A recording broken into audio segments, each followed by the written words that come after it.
3 entire Roman legions lost in a forest. No, this isn't a scene from Gladiator. It actually happened in real life in 09 AD, when 3 Roman legions, along with auxiliary troops, were completely wiped out by an alliance of Germanic tribes. It was one of Rome's greatest defeats in its early years, and it shocked the empire to its core. And today, we're going to look at what happened.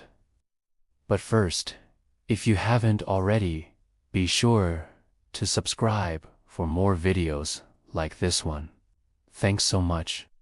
In the summer of 09 AD 3, Roman legions, the 7th, 8th, and 9th, under the command of Publius Quintilius Varus, were ordered by Germanicus, the governor of the province of Germania, to move into the region to deal with a rebellion that had broken out among the local tribes. But they soon found that dealing with these so-called barbarians would be far from easy. These tribes were fierce warriors who fought with swords, bows, and javelins, and were masters of the art of guerrilla warfare. But what the Romans didn't know was that they were about to walk right into one of the greatest ambushes in history. As the legions moved deeper into the forest, the trees began to close in around them, creating a narrow corridor through which they could only move in single file. This made it almost impossible for them to maneuver or set up camp. And soon, the soldiers began to get spooked by the unfamiliar surroundings. According to the accounts of the historian Tacitus, the soldiers started to hear strange noises in the forest. The rustling of leaves and the snapping of twigs, which they assumed were the sounds of the enemy closing in on them. The trees themselves seemed to be watching them, their branches forming a canopy overhead that blocked out the sun and cast long, eerie shadows on the ground. But despite their fears, the soldiers pressed on until finally they came to a clearing where they decided to set up camp for the night. Little did they know that they had just walked into a trap. Meanwhile, deep in the forest, the Germanic tribes were preparing for battle. They had been expecting the Romans to come through this very same clearing, and they had spent weeks planning how to ambush them. The plan was simple but deadly. The warriors would hide in the trees surrounding the clearing and wait for the Romans to set up camp. Then they would launch a surprise attack in the middle of the night and cut off the heads of the Roman legions. And so it was that as the Romans slept, unaware of the danger that lay ahead, the Germanic warriors crept closer and closer. Soon, the air was filled with the sounds of battle. The Romans were caught completely by surprise. The Germanic warriors attacked with such ferocity that the soldiers had no time to react. Swords flashed and shields clashed as the two armies fought hand to hand in the dark, smoky forest. But the Romans were outnumbered and outmaneuvered. The Germanic warriors knew the forest like the back of their hands and used every trick they could to defeat their opponents. They lured the Romans into narrow corridors where they were vulnerable to attack, and they ambushed them from all sides.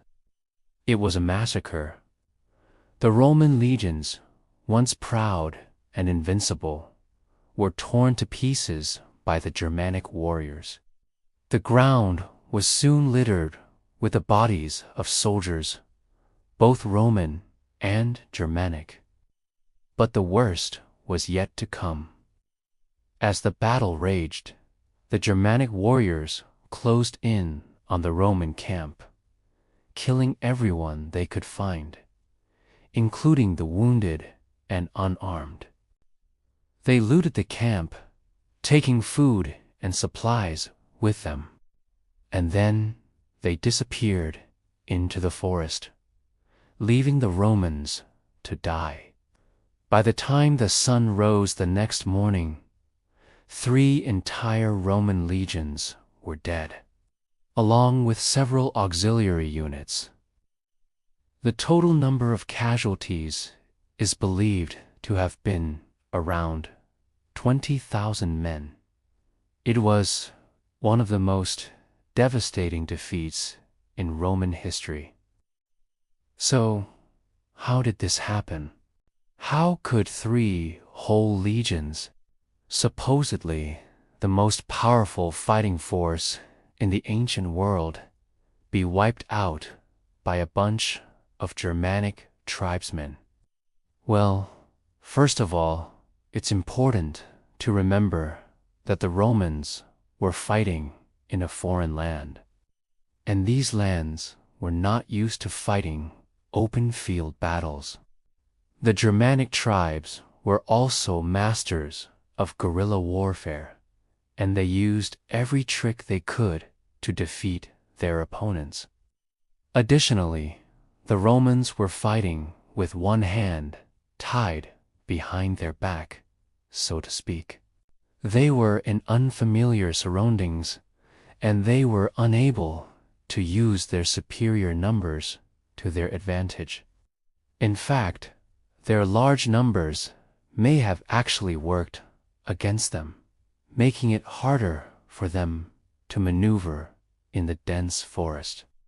Finally, the Romans were simply outmatched by the Germanic warriors. These guys were fierce fighters who were willing to do whatever it took to defend their homeland. And they proved more than a match for the Romans. So who were these mysterious Germanic tribes? Well, there were actually a number of different tribes that lived in the area at the time. But they were all united by their fierce independence and their willingness to resist the Roman invasion. Some of the tribes included the Chatti, the Carusi, the Chatu, the Sicamni, and the Usopetes. They were all small, independent tribes, but they were able to unite together and form a formidable fighting force. And leading this alliance was a man named Arminius, a chieftain of the Carusi tribe, who had actually been educated in Rome and had even fought in the Roman army. He was a brilliant military commander, and he used his knowledge of Roman tactics and strategy to great effect. Arminius was also able to unite the various tribes under his banner, something that had never been done before.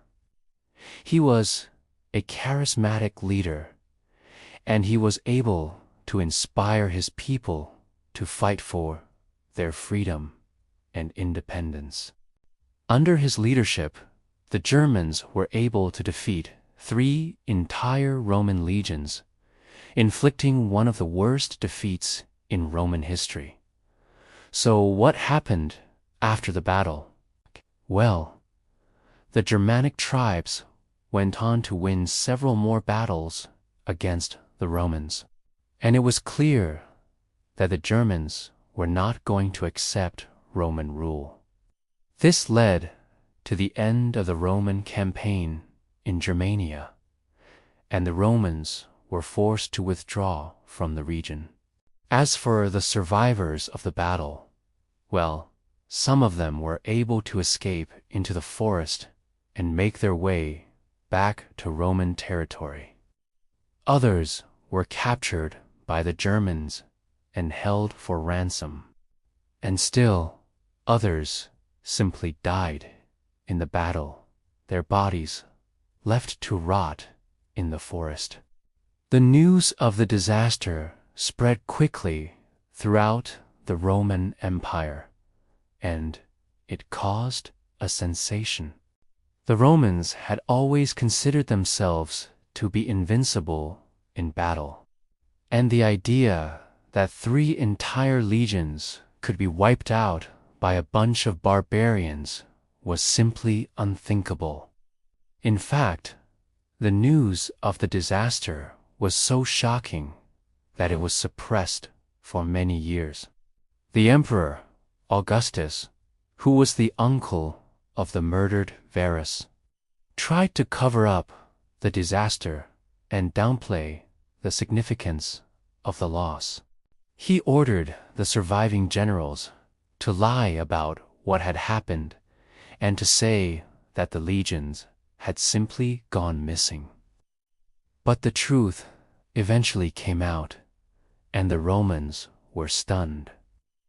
The defeat at the Teutoburg Forest was a major blow to Roman morale, and it had a profound impact on the future of the empire. It showed the Romans that the Germans were not to be messed with, and it led to a re-evaluation of Roman policy in the region. From that point on, the Romans were much more cautious when dealing with the Germans, and they never again attempted to conquer Germania. Instead, they focused their efforts on other areas of the empire, such as Britain and Dacia. If you've enjoyed this video, please be sure to subscribe. Thanks so much for watching. Bye.